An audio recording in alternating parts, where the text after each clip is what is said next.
Du coup, je te laisse passer sur le second canevas. Je sais pas. Magnifique, T'as réussi. magnifique transition. Ah, On est même déjà passé sur une autre transition en termes Ah ouais.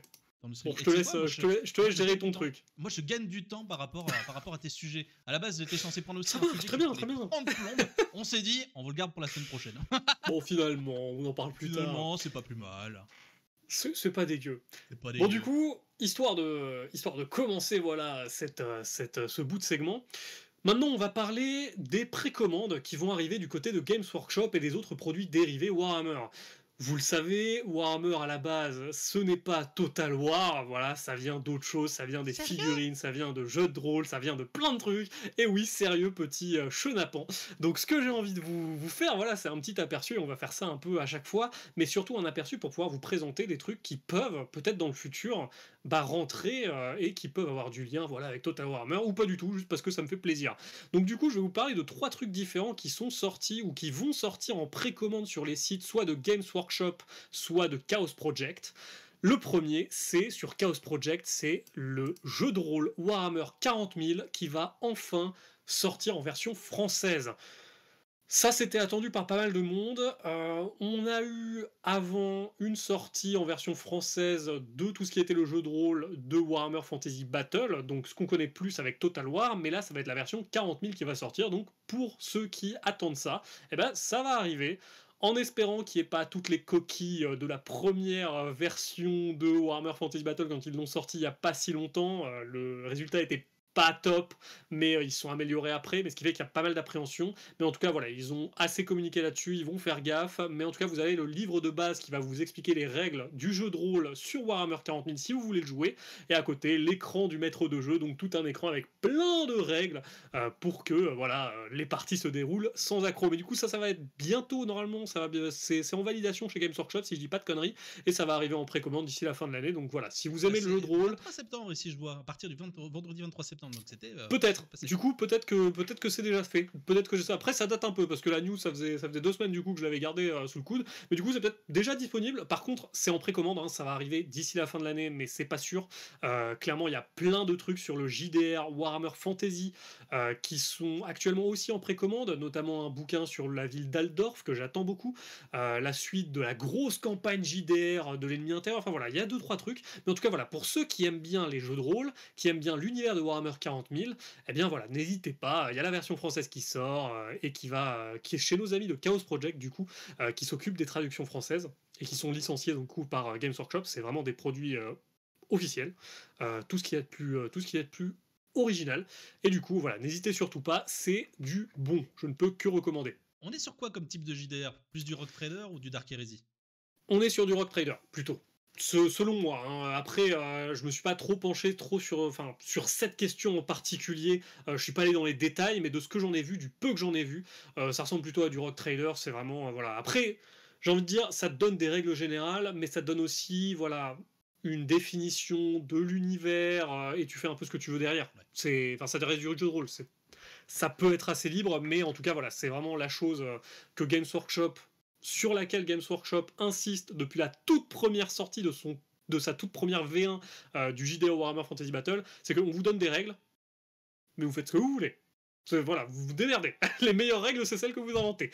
Donc du coup, non, on est sur un truc qui va plutôt expliquer les archétypes, l'univers, qui va expliquer les règles que vous pouvez utiliser, mais voilà, ça peut être sympa. Pas trop mal. Très curieux d'un petit peu en apprendre davantage, parce qu'à mon avis, quelque chose... Le truc, c'est que... Encore. Alors, maintenant, je vais dire plutôt ça en off, niveau live. Le truc, c'est que ça peut être intéressant. On a fait, avec Furgot, qui est là, ici présent, on a déjà fait une session live JDR, pour le coup, avec l'ami Nathan, livre de Grimnir. Et pour le coup, ce qui s'est passé, c'est que un peu après, quelques semaines avant ou après, je sais plus, j'avais fait la review de la boîte de base du JDR de Warhammer Fantasy Battle, du coup une boîte d'initiation, et je crois que dans la semaine, j'ai été contacté par un gars de Chaos Project, du coup qui m'a dit c'est cool et tout voilà, si tu veux on peut faire des trucs. Donc j'ai jamais suivi parce que je suis un connard, hein, clairement voilà, j'avais des trucs etc. J'ai pas réussi à suivre le truc et de toute façon le JDR c'était pas le truc qui me ça me hypait mais je me voyais pas de lancer un autre concept, etc. à côté. Mais en tout cas, voilà, à bon entendeur, si vous voulez qu'on fasse des trucs, je suis plus que chaud pour faire des tests et pour présenter un peu tout ça, maintenant qu'on a plus un format qui va permettre de faire des trucs un peu stylés à plusieurs, même inviter des gens, etc. Sans aucun souci. Du coup, à voir, si ça vous intéresse, je suis chaud. Si vous voulez m'insulter parce que je connais absolument rien au JDR, c'est parti. Mais justement, c'est bien aussi, parce que moi non plus, je connaissais pas grand-chose au JDR avant, et c'est bien d'avoir des gens qui ne connaissent pas à côté de gens qui connaissent. C'est la fraîcheur, ça rapporte des autres points de vue. Mais en tout cas, voilà. Du Sud. Au niveau, exactement, au niveau donc Warhammer 40 000, donc on a le JDR qui sort du côté de chez Chaos Project, mais on a aussi du côté de Games Workshop la base. Alors j'en avais parlé il y a 2 semaines, du coup, sur la première émission. On a la boîte de base qui est déjà disponible, alors je crois, soit en précommande, soit déjà en commande, je sais plus. Des ligues de Votan, donc, qui sont les nains dans 40 000. Voilà, on a la boîte qui est dispo, vous voyez un peu, je vous ai mis l'image, on a des petites motos, on a des petits nains. Voilà, si vous aimez faire de la conversion, des trucs, c'est très stylé. Si vous aimez faire de la conversion, des petits trucs comme ça, des petits trucs un peu sympas, n'hésitez surtout pas. Après, la boîte coûte un bras, hein, comme toutes les boîtes de Games Workshop, évidemment. C'est clairement un hobby pour putain de riches. Ça, on va pas se le cacher. Clairement, je suis pas parti dans l'ingénierie en cybersécurité de mon côté pour rien, hein, on va pas se le cacher. Mais du coup, voilà, on est sur une boîte qui est très sympa, avec des figurines vraiment super détaillées. Regardez, et voilà, si vous aimez les petits nains, n'hésitez pas. Mais clairement, t'achètes cette boîte pour dire que t'es riche, hein. Clairement. J'en ai acheté 4 et j'ai plus jamais touché. Alors ça, c'est un peu abusé. C'est un peu abusé. C'est trop chronophage. C'est super chronophage. Mais c'est le hobby. J'ai fait ça en vacances. En vrai, j'ai fait ça en vacances. J'ai fait quelques petites figurines. En gros, vraiment, quand tu rentres la main dans l'engrenage, tu es happé par le truc. Tu rentres. Mais comme j'avais plein de trucs à côté, j'ai vraiment pas eu l'occasion. Ah ouais, mais normal. Normal. À côté de ça, on a 2-3 autres trucs. Alors déjà, je vais vous parler un peu Seigneur des Anneaux qui est donc licencié par Games Workshop pour faire des figurines. On a la petite figurine de Bilbo le Hobbit. Oh, il est dégueulasse. Il est dégueulasse, mais ils sont toujours dégueulasses. Ils sont toujours dégueulasses. Toujours. Mais ils sont sympas en vrai. Et voilà, et c'est pour compléter. Voilà, il y a 2-3 héros qui sont sortis en plus en précommande pour compléter tout ce qu'on avait présenté la dernière fois. Voilà, je passe rapidement dessus, mais c'était le clin d'œil. La figurine est un peu moche, mais il est marrant. Voilà, c'est le petit truc sympa. Vous voulez un petit Bilbo dégueulasse en figurine chez vous? Bah voilà, vous l'avez. À côté, on a 2-3 autres trucs. Donc, du côté de Age of Sigmar, le jeu Curse City, la boîte Curse City qui revient. La boîte Cursed City qui avait fait un tollé monumental parce qu'elle était sortie en tellement peu d'exemplaires que ça avait fait hurler les gens. Parce que derrière, Games Workshop avait ressorti. Déjà, ils n'avaient pas communiqué sur le fait que la boîte était en édition limitée. Donc, ça, déjà, ça a fait énormément gueuler vu qu'il y a plein de gens qui n'ont pas pu l'avoir. Et ensuite, ils ont ressorti les figurines séparément. Limite 2 à 3 fois le prix de la boîte. Ça a fait un tollé monumental.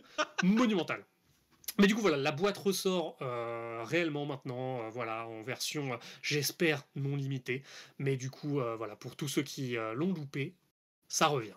Ça a l'air d'être des trucs avec des vampires, etc. Ça a l'air stylé. Exactement, c'est très très stylé. Et enfin, Pardon.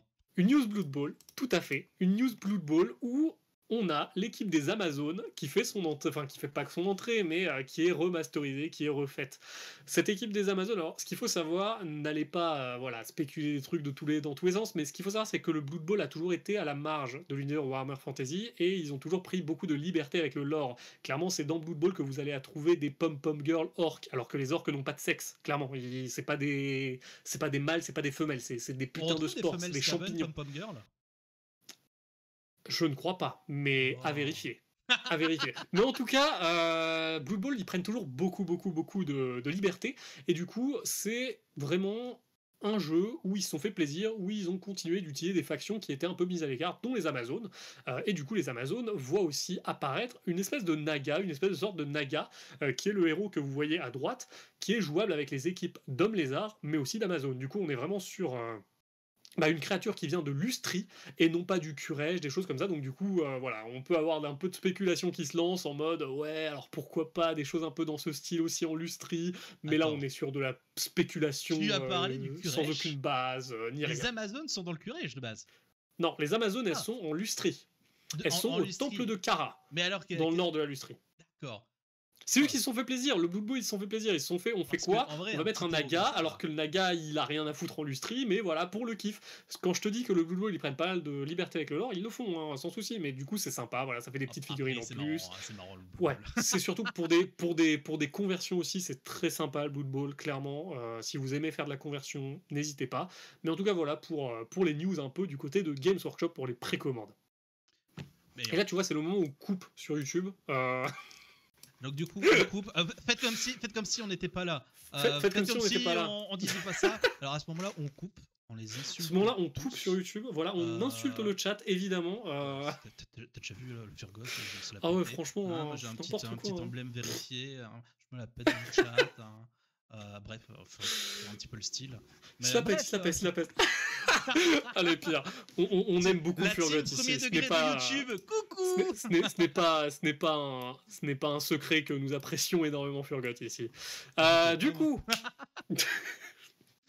PTDR, t'es qui? Écoute, PTDR, t'es qui, hein, voilà, d'abord. Il a pas suivi. Rien, on t'insulte, t'inquiète. Le pauvre.